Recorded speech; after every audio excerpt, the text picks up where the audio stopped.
এইফালে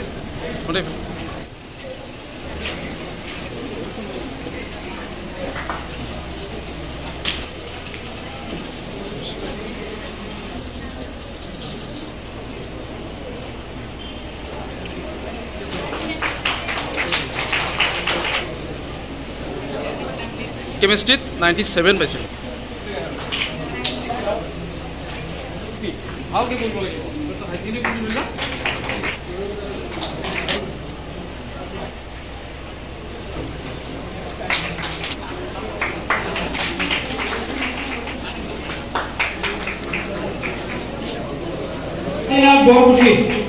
বৰগুঠি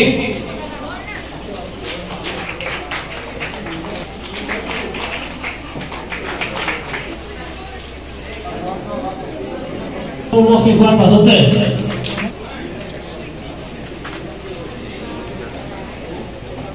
এইবাৰ সম্বোধনা জনোৱা হ'ব। শিক্ষাৰ পাছতে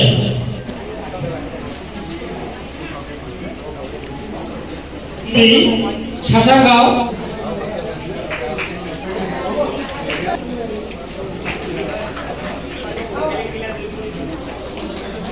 দেৱলনাথক সম্বোধনা জনাব।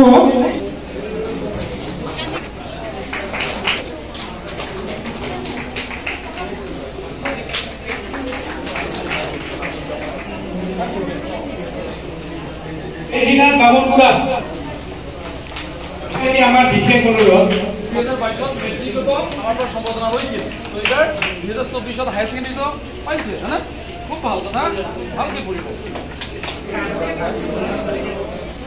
এবার মেট্রিক না হায়ার সেকেন্ডারি? Higher secondary.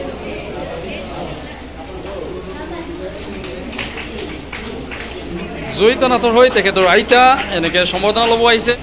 সদৌ অসম নাটযোগী ছাত্ৰ সন্থাৰ যি বিলাসীবাৰ জিলা সমিতি, অসম প্ৰাদেশিক যোগী সন্মিলনীৰ যি বিলাসীবাৰ জিলা সমিতি আৰু অসম প্ৰাদেশিক মহিলা সন্মিলনীৰ যি জিলা সমিতি, এনেকৈ তিনিও জাতীয় সংগঠনৰ নেতৃত্বত আমাৰ আজি অভিনন্দন অনুষ্ঠান আয়োজন কৰা হৈছিল আৰু খুব সুন্দৰ অনুষ্ঠান আছিল। মই দেখুৱাইছোঁ একেলগে প্ৰায় 80 গৰাকীকৈ আমাৰ নাটযোগী জনগোষ্ঠীৰ ছাত্ৰ ছাত্ৰী ইয়াতে আজি উপস্থিত হৈছে আৰু এনেকৈ সম্বৰ্ধনা গ্ৰহণ কৰিছে। খুব এটা আনন্দৰ বিষয়। দাদা আজি অনুষ্ঠানখন কেনেকুৱা লাগিল?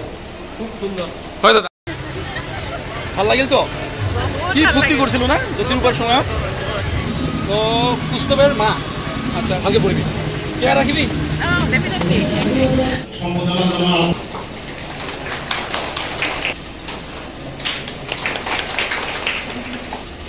এইবাৰ নাটযোগী ছাত্ৰ সন্থা বিলাসীপাৰা আমাৰ সম্বোধনা পূৰ্ব আপাতত এইবাৰ সম্বোধনা পৰ্ব আপাতত ইয়াতে সদৌ অসম নাটযোগী ছাত্ৰ সন্থাৰ বিলাসীপাৰা জিলা সমিতি, অসম প্ৰাদেশিক যোগী সন্মিলনীৰ বিলাসীপাৰা জিলা সমিতি আৰু অসম প্ৰাদেশিক মহিলা সন্মিলনীৰ বিলাসীপাৰা জিলা সমিতি, এই তিনিওটা জাতীয় সংগঠনৰ যৌথ উদ্যোগত আমাৰ বিলাসীপাৰা সূৰ্যাঘাটাস্থিত সন্মিলনীৰ যি মুখ্য কাৰ্যালয়ত এখন অভিনন্দন অনুষ্ঠান আয়োজন কৰা হৈছিল। আমাৰ বিলাসীপাৰা অঞ্চলৰ নাটযোগী জনগোষ্ঠীৰ এইবেলি প্ৰায় 86 গৰাকী ছাত্ৰ ছাত্ৰীয়ে 60% ওপৰত মাৰ্কছ লৈ সুখ্যাতিৰে মেট্ৰিক আৰু হায়াৰ ছেকেণ্ডেৰীত উত্তীৰ্ণ হৈছিল আৰু তেখেতসকলক এনেকৈ মাতি আনি একচুৱেলি প্ৰতি বছৰে এনেকুৱা অনুষ্ঠান আয়োজন কৰা হয় আৰু এইবেলিও তাৰ ব্যতিক্ৰম নহয়।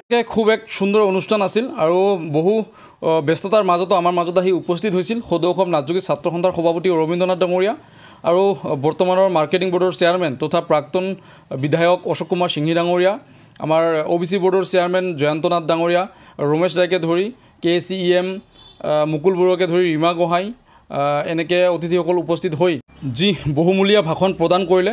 সঁচাকৈ আমাৰ ছাত্ৰ ছাত্ৰীখিনি বহুখিনি উপকৃত হ'ব আৰু সদশেষত দেৱাদিদেৱ মহাদেৱৰ ওচৰত প্ৰাৰ্থনা জনাইছোঁ সকলোকে সুস্বাস্থ্য মংগল আৰু দীৰ্ঘায়ু কৰক, মই তাৰে কামনা কৰিছোঁ। আৰু আজিৰ ভিডিঅ'টো ইমানতে সামৰি মাৰিছোঁ। নেক্সট ভিডিঅ'ত সকলোকে লগ পোৱাৰ আশাৰে আজি ইমানেই। Thank U.